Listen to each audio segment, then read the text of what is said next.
Ang alien na pasmado ang bunganga. Beep, beep, beep, beep, beep. Ang tagalupa na viral ang mukha. Bip, bip, bip, bip, bip. Bumibip, bip, bip, bip, bip, bip, bip, bip, bip, bip, bip na ba? Ang lahat, Martian, Beep, beep, beep, beep. Enrico Pañero, Bip, bip, bip, bip, bip.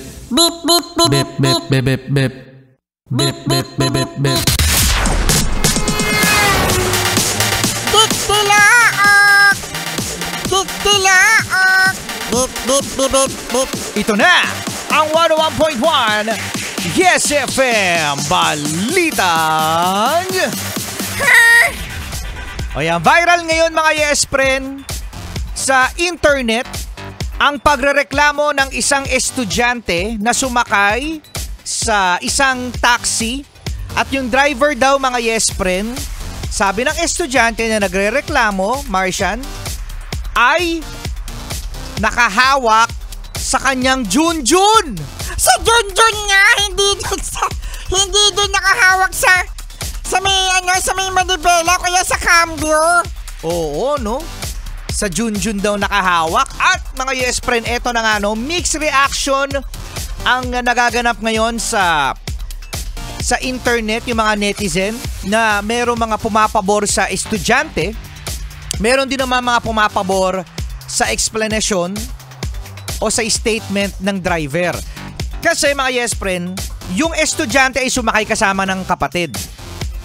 So ngayon, naririnig daw ng estudyante na yung hinga, no, ng driver. Malamang sa malamang sumakay sila sa likod eh. So ngayon, humihinga yung driver, yung hinga, na sinabi naman ng driver na meron daw kasi siyang kondisyon, high blood, oo, no? At kakakain niya lang daw nun. At meron tayong kakilala, mga Yes Friend, na ang hinga ay maririnig talaga natin. Yung katulad ng... Di ba may ganun, ano? Lalo na yung mga Yes Friend natin na mga chubby. Oo, yung sinabi ko chubby, yung mga chubbiness sa mga Yes Friend natin. Na meron silang, dahil nga sa chubby sila, mga Yes Friend, ganun yung paghinga nila. Oo. Ngayon, sinasabi ng iba mga netizen na baka na misinterpret kasi paano naman makikita ng estudyante na nakahawak nga sa Junjun itong si Kuya Driver nasa likod sila. Hindi naman siguro haba yung leg ng estudyante. Ang manong patingin! Manong pasilip! Oo, yun. Yeah. So ngayon ay sinabi ng driver na sinuspindi na, no, ng taxi app. At sinabi ng driver na hindi ko magagawa yun dahil malaki ang respeto ko sa mga babae. Meron akong anak, meron akong asawa, at gaya nga na nasabi niya, siya ay high blood, no? Kakakain niya lang nun. Dahil nga syempre, kapag kakakain lang mga Yes Friend, mahirap talagang huminga.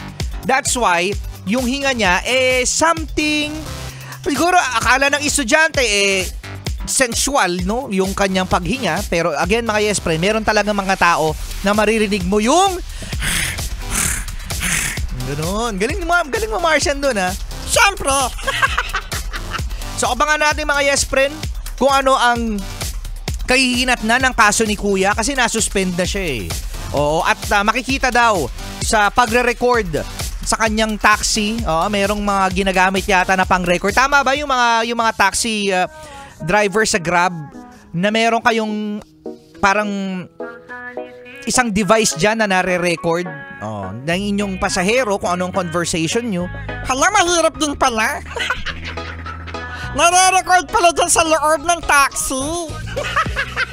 Correct. Abangan natin kung ano ang mangyayari kahinat na ng reklamo ng estudyante kay Kuya Chopper na kung saan sinasabing nagdadrive at hawak-hawak niya ang kanyang Junjun. At yan ang ating Yes FM Balitang. Ha? Kasama pa rin Rico Pañero At Martian.